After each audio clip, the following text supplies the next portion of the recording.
PPF यानी public provident fund का नाम आपने सुना तो होगा ही। जैसे ही आप जॉब शुरू करते हैं या पैसे कमाना स्टार्ट करते हैं, टैक्स बचाने के लिए पीपीएफ में इन्वेस्ट करने की सलाह आपको ऑलमोस्ट हर कोई देता है। लेकिन क्या है पीपीएफ और क्या ये एक अच्छा इन्वेस्टमेंट ऑप्शन है? इस वीडियो में हम आपको इसके बारे में सब बताएंगे। But before that, a quick reminder, अगर आप इस तरह के और भी वीडियोस देखना चाहते हैं तो ईटी मनी चैनल को सब्सक्राइब करें और नोटिफिकेशन के लिए बेल आइकन पर क्लिक करें। आइए शुरू करते हैं। पीपीएफ का full form public provident fund है और ये एक लॉन्ग टर्म सेविंग्स स्कीम है जिसे 1968 में फाइनेंस मिनिस्ट्री के नेशनल सेविंग्स इंस्टीट्यूट ने लॉन्च किया था। इस स्कीम का मोटिव लोगों को सेविंग्स और इन्वेस्टमेंट करने के लिए एनकरेज करना था। इंडिया में कई सारे लोग सेक्शन 80C के अंडर 1.5 लाख रुपए तक का टैक्स डिडक्शन पाने के लिए इसमें इन्वेस्ट करते हैं।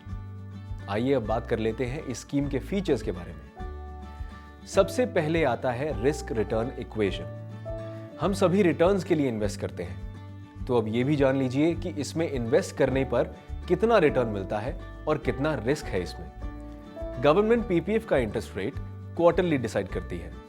जब इसे लॉन्च किया गया था तो इसमें मिलने वाला इंटरेस्ट सिर्फ 4.4% था। तब से लेकर अब तक इंटरेस्ट रेट कई बार ऊपर नीचे हुए हैं। इनफैक्ट 1999 से 2000 के बीच में ये इंटरेस्ट रेट 12% पहुंच गया था। हालांकि बाद में ये फिर से कम हो गया। अगर जनवरी 2020 की बात करें तो इस टाइम इंटरेस्ट रेट है 7.9% और आपके इन्वेस्टमेंट पर इंटरेस्ट आपको हर साल 31 मार्च को दिया जाता है। साथ ही गवर्नमेंट कंट्रोल के कारण इसमें लो रिस्क है और ये one of the safest investment options है। फीचर्स में आगे बात करते हैं इन्वेस्टमेंट लिमिट की। पीपीएफ में आप हर साल 500 रुपए से लेकर 1.5 लाख रुपए तक इन्वेस्ट कर सकते हैं। एक बात का ध्यान रखना होगा कि पीपीएफ में 15 सालों के लिए हर साल इन्वेस्टमेंट करना मैंडेटरी है। अगर आपने किसी भी साल मिनिमम 500 रुपए डिपॉजिट नहीं किए तो आपका अकाउंट इनएक्टिव हो जाएगा और उसको दोबारा एक्टिव करवाने के लिए 500 रुपए की पेनल्टी देनी पड़ेगी। चलिए अब बात करते हैं एक बहुत इंपॉर्टेंट चीज की, लॉक इन। इस स्कीम का लॉक इन पीरियड है 15 साल, यानी कि आप 15 साल से पहले अपना पैसा नहीं निकाल सकते हैं। बाकी सारे टैक्स सेविंग ऑप्शंस में से इसका लॉक इन पीरियड सबसे लंबा है। इस 15 साल के लॉक इन का फायदा यह है कि आप लंबे समय तक इन्वेस्ट रह के ज्यादा इंटरेस्ट कमा पाएंगे। लेकिन लाइफ की अनसर्टेनिटीज या इंपॉर्टेंट नीड्स के लिए पार्शियल विड्रॉवल करने का ऑप्शन है। आप कुछ सिलेक्टेड रीजंस जैसे आपके बच्चों की हायर एजुकेशन या फिर मेडिकल इमरजेंसी के लिए 7th ईयर से विड्रॉ कर सकते हैं। अब बात कर लेते हैं सबसे जरूरी पॉइंट की, यानी टैक्स बेनिफिट्स की। PPF besides NPS and Sukanya Samriddhi Yojana is the only product जो EEE के लिए क्वालिफाई करता है। EEE यानी एग्जेम्प्ट एग्जेम्प्ट एग्जेम्प्ट एक अमेजिंग बेनिफिट है। इसका मतलब है कि आपकी इन्वेस्टमेंट्स को 3 तरह की छूट मिलती है। पहली एग्जेम्पशन इसमें इन्वेस्ट करने पर मिलती है। हर साल आप पीपीएफ में 1.5 लाख रुपए तक इन्वेस्ट करके सेक्शन 80C के अंडर डिडक्शन क्लेम कर सकते हैं। इससे आपकी टैक्सेबल इनकम कम हो जाती है और आप 46,800 रुपए तक का टैक्स बचा सकते हैं। इसका मतलब है आप इन्वेस्ट भले ही 1.5 लाख रुपए कर रहे हैं, बट 46,800 की छूट की वजह से आपका एक्चुअल इन्वेस्टमेंट कॉस्ट सिर्फ 1,03,000 रुपए है। दूसरा एग्जेम्पशन पीपीएफ अकाउंट से जनरेट होने वाले रिटर्न्स पर मिलता है। एज पर द रूल्स आपको रिटर्न्स पर किसी भी तरह का टैक्स नहीं देना होता है। अब आप पूछेंगे कि ये इंपॉर्टेंट क्यों है?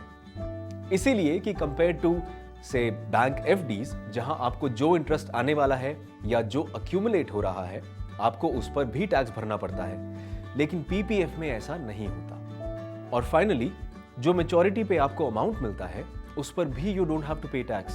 सो तीसरा एग्जेम्पशन। तो चलिए टैक्स बेनिफिट्स के बारे में तो जान लिया। अब जानते हैं कि एक पीपीएफ अकाउंट खोलने के लिए क्या एलिजिबिलिटी होनी चाहिए। पहला तो ये कि पीपीएफ अकाउंट ओपन करने के लिए आपका इंडियन सिटीजन होना जरूरी है। आप अपने नाम से सिर्फ एक ही पीपीएफ अकाउंट खोल सकते हैं, लेकिन अगर आपके घर में कोई माइनर है तो आप उसके बिहाफ पर भी एक अकाउंट खोल सकते हैं। वहीं एनआरआईज और हिंदू अनडिवाइडेड फैमिलीज को पीपीएफ अकाउंट खोलने की परमिशन नहीं है, लेकिन हिंदू अनडिवाइडेड फैमिली अपने इंडिविजुअल मेंबर्स के अकाउंट में इन्वेस्ट कर सकते हैं।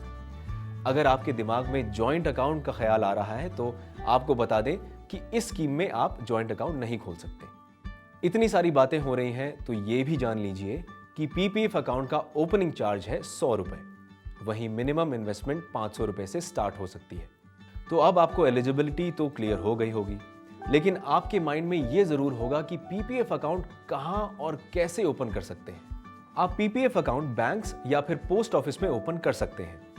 पहले केवल नेशनलाइज्ड बैंक्स में ही पीपीएफ अकाउंट ओपन कर सकते थे, लेकिन अब प्राइवेट बैंक्स भी अपने यहां पीपीएफ अकाउंट ओपन करने की फैसिलिटी देते हैं। तो आइए आपको बताते हैं कि किन डॉक्यूमेंट्स की जरूरत होती है पीपीएफ अकाउंट ओपन करने के लिए। Application form with your details, ID proof जैसे कि आधार कार्ड, पैन कार्ड या passport, address proof with current address और सिग्नेचर प्रूफ। अब जब आपको पीपीएफ के बारे में काफी कुछ पता चल गया है, तो ये भी जान लीजिए कि क्या ये आपके लिए best tax saving investment option है। ये सच है कि पीपीएफ एक सेफ इन्वेस्टमेंट व्हीकल है जिसमें रिस्क ना के बराबर होता है, क्योंकि ये गवर्नमेंट बैक्ड स्कीम है। लेकिन अगर आप इसको अपने लॉन्ग टर्म गोल्स को अचीव करने के लिए यूज करना चाहते हैं, तो ये एक स्मार्ट चॉइस नहीं होगी। इसका मेन रीजन है the returns it gives you. एक एग्जाम्पल से ये समझते हैं। अगर मान लीजिए आप अपने बच्चे की हायर एजुकेशन के लिए पीपीएफ में इन्वेस्ट करते हैं। अभी पीपीएफ आपको 7.9% रिटर्न दे रहा है और वही एजुकेशन अराउंड 10% से हर साल महंगी हो रही है। अगर यही ट्रेंड कंटिन्यू रहा तो फाइनल कॉपस हायर एजुकेशन के लिए कम पड़ सकता है। इतना ही नहीं, पीपीएफ का लॉक इन जो कि 15 साल का है, सब टैक्स सेविंग ऑप्शन में सबसे ज्यादा है। तो अब सोल्यूशन क्या है? आप ईएलएसएस म्यूचुअल फंड्स में इन्वेस्ट कर सकते हैं। ये एक म्यूचुअल फंड कैटेगरी है जिसमें आपको सेम टैक्स बेनिफिट मिलता है। इन स्कीम्स का लॉक इन सिर्फ 3 साल का होता है, जो बाकी टैक्स सेविंग इन्वेस्टमेंट्स के कंपैरिजन में सबसे कम लॉक इन पीरियड है। अगर रिटर्न्स की बात करें तो लॉन्ग टर्म यानी 5 साल के ऊपर के इन्वेस्टमेंट पीरियड में इन फंड्स ने पीपीएफ के रिटर्न्स को बीट किया है। हायर रिटर्न्स यानी कि हायर कंपाउंडिंग, जिसका डायरेक्ट मतलब बिगर इन्वेस्टमेंट कॉपस है। लेकिन अ वर्ड ऑफ कॉशन, क्योंकि ईएलएसएस फंड्स स्टॉक मार्केट में इन्वेस्ट करते हैं, इनके रिटर्न्स में आपको उतार चढ़ाव देखने को मिलेगा। ऐसा भी हो सकता है कि 1-2 साल कोई रिटर्न या नेगेटिव रिटर्न्स मिले, लेकिन लॉन्ग टर्म में ईएलएसएस म्यूचुअल फंड्स ने historically around 11% average annual returns दिए हैं। तो अगर आप ईएलएसएस में इन्वेस्ट करते हैं तो हर साल सेम रिटर्न्स का एक्सपेक्टेशन मत रखिए। और इसी के साथ we come to the end of our video. अगर आप जानना चाहते हैं कि आप कितना टैक्स बचा सकते हैं और आपको कहां कितना इन्वेस्ट करना चाहिए, तो नीचे डिस्क्रिप्शन में दिए गए लिंक पर क्लिक करके ईटी मनी ऐप डाउनलोड करें। आपको यहाँ personalised tax saving plan free में मिलते हैं और आप सारे टैक्स सेविंग ऑप्शंस में इंस्टेंटली इन्वेस्ट भी कर सकते हैं। Mutual fund investments are subject to market risks. Read all scheme related documents carefully.